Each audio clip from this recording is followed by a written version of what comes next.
Car accident survivors were left to foot the bill when Michigan's no-fault insurance changed this summer.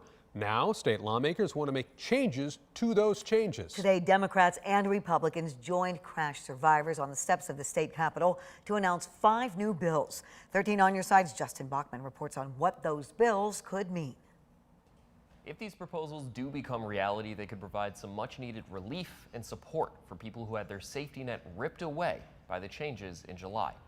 You shouldn't have to beg, but we will get on our knees if it makes a change for these survivors. In 2019, reform to Michigan's auto no-fault insurance instituted changes with the goal of saving consumers money. And we are realizing both savings, but also have identified some unintended consequences as well.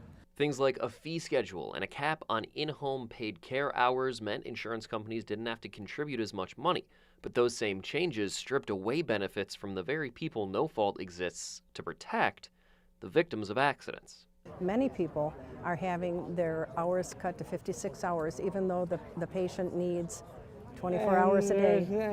To pick up the slack. Lawmakers still say the changes were needed. Everybody can admit that we had to make some changes. It was getting too expensive, but unfortunately, it was put on the back of the catastrophically injured. They want to change those changes. 5 bills were proposed Wednesday on the steps of the Capitol, addressing 4 issues.